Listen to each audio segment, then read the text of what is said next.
한동훈 전 법무부 장관이 국민의힘의 구원 투수로 나섰습니다. 이제 국민의힘 비대위원장으로서 총선을 지휘할 한 장관은 이렇게 각오를 다졌습니다. 들어보시죠. 수락하게 된 이유 어떤 부분이 있을까요? 비상한 현실 앞에서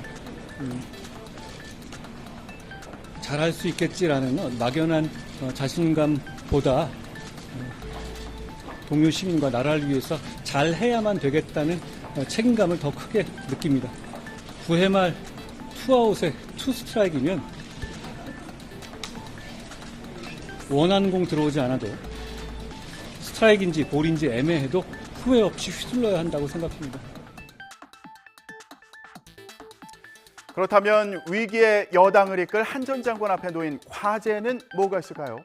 가장 큰 관심은 대통령실과의 수직적인 관계를 개선할 수 있느냐는 겁니다. 민주당은 벌써부터 한 전 장관을 향해서 윤석열 대통령 아바타라고 공세를 펴는데요. 한 전 장관은 누구에게도 복종한 적이 없다며 맞서왔죠. 오히려 한 전 장관이 윤 대통령 최측근인 만큼 직언하는 데 주저하지 않을 거라는 기대도 있습니다. 국민께서는 국민의힘의 대통령과의 수직 관계를 청산하라고 명령하시는데 도리어 윤석열 아바타를 데려다 직할 통치를 받겠다니 기가 막힙니다. 저는 지금까지 공직생활을 하면서 공공선을 추구한다는 한 가지 기준을 생각하면서 살아왔고요. 그 과정에서 누구를 맹종한 적 없고 앞으로도 그럴 겁니다. 오히려 한동훈 장관과 그 신뢰관계가 있기 때문에 소통의 질이 훨씬 좋아질 것으로 기대하고 또 진솔한 소통이 이루어질 것으로 기대합니다.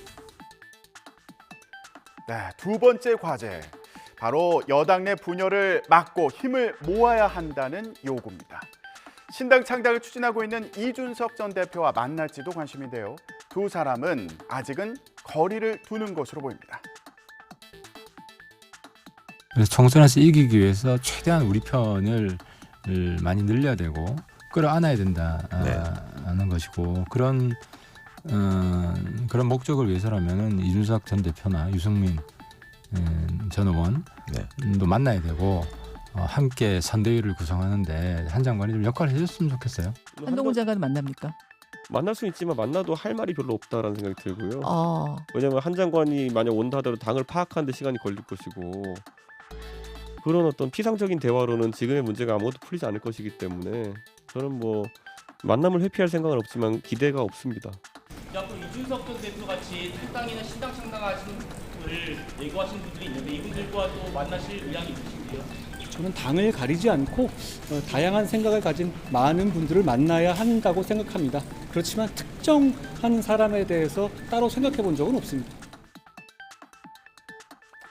그런데 이렇게 당에서 포용의 정치를 보여달라는 요구가 나오는 건 청년과 중도층의 마음을 잡기 위한 것이기도 합니다. 당에서는 기대감을 나타냈습니다.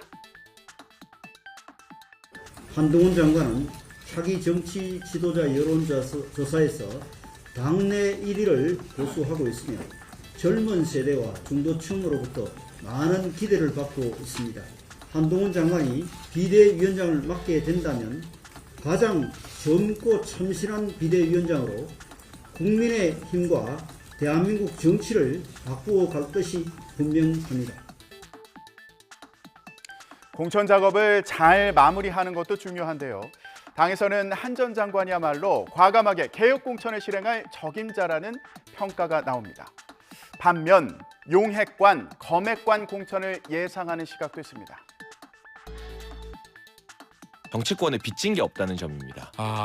네. 한동훈 장관이 전당대회를 하거나 네. 당내 경선을 거치거나 하면서 빚진 국회의원들이 없어요. 그렇기 때문에 과감하게 개혁할 수 있고 혁신할 수 있는 적임자이지 않을까. 아는 동생 한동훈은 당을 장악해서 공천 학살하려고 하는 거예요. 윤핵관 시대에서 검핵관으로 가는 거죠. 야당과의 관계를 어떻게 만드느냐도 과제입니다.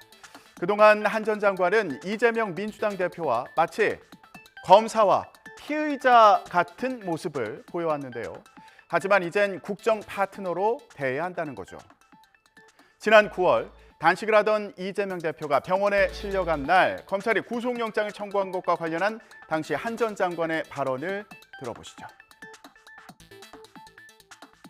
수사받던 피의자가 단식해서 자해한다고 해서 사법 시스템이 정지되는 선례가 만들어지면 안 된다고 생각합니다. 그러면 앞으로 잡범들도 다 이렇게 하지 않겠습니까? 이재명 대표 역시 한 전 장관에게 축하 인사를 전하면서도 김건희 여사 특검법은 물러설 뜻이 없다는 걸 분명히 해서 앞으로 충돌이 예상됩니다. 한동훈 장관 비대위원장직 수락했는데 혹시 어떻게 보십니까? 네. 비대위원장으로 취임하시는 거 축하드립니다. 그리고 집권 여당의 책임자로서의 주어진 책임을 또 임무를 잘 수행해 주시기를 기대합니다. 김건희 특검법을 조건부로 총선 이후에 수사할 경우 총선 후에 할 생각이었으면 총선 한참 전에 했었으면 되지 않나요? 결국은 시간을 때우고 지금 현재 위기 상황을 모면하기 위한 꼼수라는 생각이 듭니다. 한 전 장관은 오는 26일 전국위원회 의결을 거쳐서 비대위원장으로 공식 취임하게 되는데요. 자신이 말한 대로 국민의 상식과 국민의 생각이라는 나침반을 갖고 앞에 놓인 과제들을 풀어갈지 주목됩니다. 지금까지 전국 브리핑이었습니다.